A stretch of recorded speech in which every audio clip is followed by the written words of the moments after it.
Okay, guys, today we're going to talk about the middle class Filipino. That's going to be the focus today.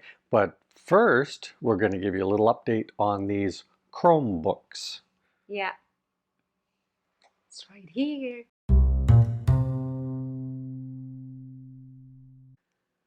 As mentioned in our last video, we went and got the nieces and nephews school computers called Chromebook. Yeah. You know why they call her Mommy Auntie? Is because the mummy is working or just doesn't want to deal with stuff, and Lynn has to do all the email addresses for these new things and track all the passwords They always forget because their password. They send me their email address because we have to set up this computer for them before we arrive there, and then they sent us their email address, but they said try this password. I said why? I said maybe this is the real password or not. I really forgot. I said oh gosh.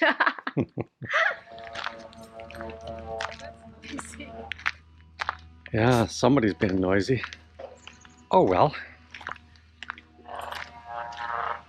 we're just walking down to the beach, and we will talk to you about middle class living. Somebody's cutting wood. Well, I'm not sure what they're cutting. It sounds like it might be a planer, but Yeah. make something smooth. Right. But it could be a weed whacker too. I don't know. Oh, tide is in. Tide Cannot is walk. in. It's the only thing I don't like about the GoPro. I can't just switch it around. Yeah. Yeah, we're supposed to be walking that one if the tide is out, but the tide is in, so it's nice over there. The water is so clear. There's a dried crab in here. Are you going to eat it? No. I don't know if it can be seen. Not low tide, but it's not high tide either. No. It's nice to, swim. We can sit there.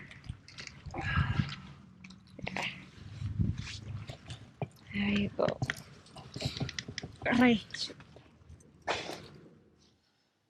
Woo! It got cold by the water. I Ah! know. Lynn's got her coat on.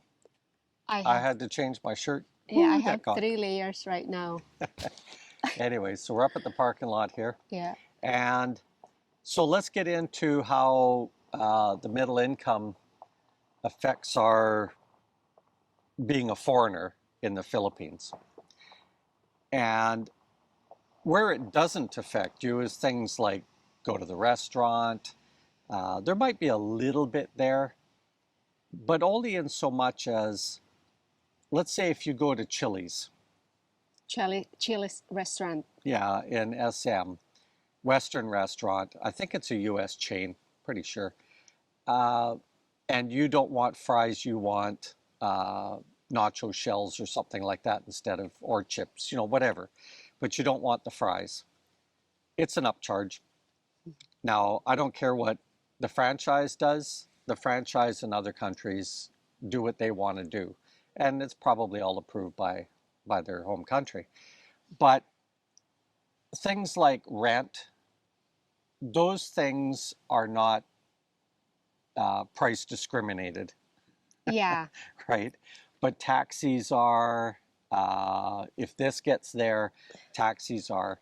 And if you are going into some tourist areas, like if you are going to buy something from peddlers, for example, if they will see you, price always goes up. Yeah. There's always price discrimination for tourists. I'm sorry to say that because Well, I that's think just that's reality normal almost in everywhere in every the world. country. Yeah, Yeah. that's true. But on the side of the middle income, how does that affect us? So going back to the taxi, it doesn't affect us in the taxi lineup. Let's say we're at SM Mall and the taxi stops early and says, "Hey, sir, come on, get in the taxi." That's a benefit to us. However, don't do it because everybody else in the line starts thinking, "Oh yeah, foreigner jerk." Um, and a lot of the people in the lineup that are taking taxis, not all of them, but a lot of them are middle income. Right. Okay. Otherwise, they're on the Jeeps and the trikes.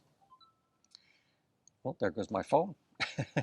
But where we found the effect of the middle income is that the middle income is now branching out into uh, getting houses, getting big vehicles like the Ford Ranger or the Toyota Tundra, Yeah. you know, that type of thing. And the middle income isn't what we all think of it as in Western countries. Yeah. The middle income is her and her brother, who's an OFW, and it's the whole family that Yeah. makes the middle income, Right. right? Or those entrepreneurs or people who have, businesses, not really big business, but just like, a single proprietorship type of business. Yeah, They are the middle income people. yeah. And there are And lots of them in the Philippines. but it took money to get that started. Right. And so that's where the family unity thing comes in. And that's where we as foreigners get in trouble if we don't save some money. That's right. Yeah. Because in the Philippines, if she gets sick and she's living in the Philippines, she can call on family, friends, All and the everybody families to will help her come get through and, that. yeah, and contribute to help. But that is the big difference between expats and the local Filipinos who are middle income earners. Right. Yeah, Yeah. because And we experienced that with Robert. You yeah, know, he was having to contact friends like ourselves yeah, and start and networking and trying to yeah, get and money, his right? family in the US just to get some money to pay for the hospital bills. Well, they were Yeah, worried that the emails and stuff were scams, that's right. so they got worried initially. Um, Yeah, but then the where the middle income affected us the most was when we went to buy property, that's right. and we quickly found that this got in the way a lot, and we really started to have to play hardball and shake the tree a little bit to see, you know, who was going to bite or who we just plain old walk away from. Right. Yeah, Yeah. yeah. There's a lot of hope there that you are going to come back, that they have the only piece of property that you really want. That's right. So if you want to think that, this is your budget, just tell them like, okay, I can only offer this amount, Yeah. take it or leave it. And then, Do the same thing as a yeah, Western country. Just know where you are when it comes to land. Like, for instance, if you're looking at beachfront, you have to know what the rules are. We mhm. looked at a 400 square meter on the ocean, looked wonderful, except the new high tide rules meant that we were never going to be able to build on that piece of No, it's not property. allowed for the Department of Environment won't allow you to build a house there. Even if you buy it, you can't do anything with it, which means you will lose your money. So Yeah, be careful with it. yeah, So that is one of the big difference between, expats and middle income earners in the Philippines. They can afford how much they wanted to, like their buying power yeah. are better because they're not afraid that they might lose some of their money today because tomorrow there will be another money coming in, and then And honestly, if guys, yeah, they're quite ready to go from this middle income down to here again because they they've get lived there used to it. before. Yeah, And so we see this a lot where they'll go out and buy that Ford Ranger or Toyota Tundra, and the next thing you know, a year and a half later, they have to sell it. that's right. And why do you think John buys and sells motorcycles? Money Mm-hmm. today and no money tomorrow. Like one day millionaire sort of. Yeah. Yeah, So now the other thing that I've found in the last 11 years is how much the middle income has come up. It's huge. And my take on it is that the middle income is now starting to discover that expats, the majority of expats that they see, are retiring there because they have to, that's right. right? And as So much, yeah, this isn't this isn't what it used to be. Yeah, It is when it comes to the bigger ticket items, but it's not so much on the day-to-day life there now. that's right. So as much as, the Philippines also need you guys as expats, you are, frankly, you are helping the Philippine economy Sure. as well. Yep. When it comes to tourism, like, especially local economies. But you also have to, make sure that you have budget in everything that you need. Emergency, for example, hospitalization, because nobody will help you in the area or in that place Yeah, except your the, family back home. yeah, or other expats. That's right. And we're Yeah. not as many. Lynn could probably Yeah. call on about 200 people. Yeah. How many expats do we know well enough That's that right. would start contributing to the volume of, Exactly.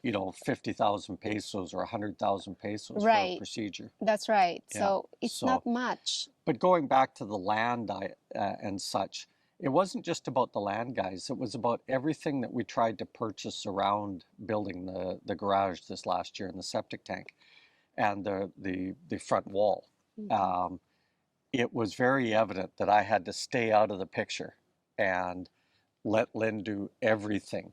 And it put a lot of pressure on it. I give her a lot of kudos for it It was because because I've got my way of wanting this thing built, and the guys weren't always getting the full translation through because Yeah. Lynn's not a builder. She's not, I have no she's a idea. sorcerer, an absolute, not sorcerer, sorcerer of I have product to and stuff research. like I that. have to call, companies like stores, that's suppliers, because some stuff I don't understand. I don't understand building terms. I don't understand Yeah. anything. So And that's why I've yeah, boxed up a bunch of tools and I'm going to send, or we've already sent them there. that's right. And so I will be using the tools to demonstrate. And if I see that they're not using the tools to the way I want it done, then I will probably kick in on a major part of that stuff and just do it myself. Yeah. So, Yeah. yeah. So I guess the major picture here, guys, is things are changing. We've pointed out that in my opinion, and it still stands true, that I feel that you need to either explore Cebu as your first sort of get a hold of things, Right. or Angeles. And what I'm going to Where lots continue of to, expats are well, there's lots of in expats in yeah. both areas. That's right. Yeah. But I think what was 10 years ago in Angeles, It's no longer it's not there anymore. likely now. Yeah. It's all changed. If you see old videos of the walking street and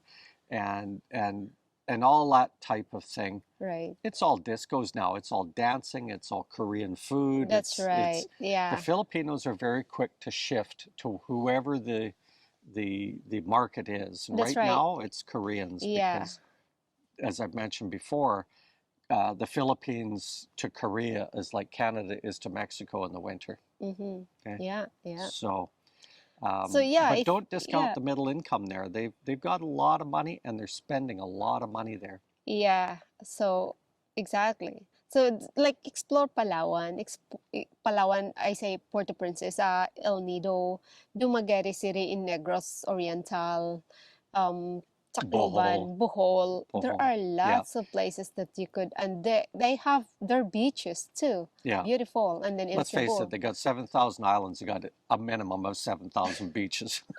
yeah, Cebu, northern part and southern part, you can never go wrong. So Yeah. yeah, I think the key though, when Lynn and I have mentioned Port Princess before, it's a good location to do maybe a little bit of a staycation. right. But I've looked it up. There's not a lot of expats there. The biggest Yeah. concentration of expats are In Angeles, Cebu, and yeah, then the offshoot cities from there, which would be Subic, as is to Angeles, and Dumaguete and Bohol are to Cebu. right. Those are the highest Yeah, concentrations. there are some in Mindanao as well, in Well, Davao some in City. Mindanao, but Yeah, you got to remember, that is Mindanao is a big island, that's right. and But they're like spread Davao all over the City is place. good, and they have better roads. Yeah, Yeah, yeah, yeah. yeah, So yeah. anyway, a little bit on middle income. That's Well, right. Lynn and I are going to go have a hot chocolate or something. It's It cold. suddenly got cold. I'm chilly. I know, like when the wind just, pushes on like, Yeah. Anyway, guys, if you like our content, please like. Yes. Subscribe and comment. Yay. Thank you so much for watching, guys. Later, Gators.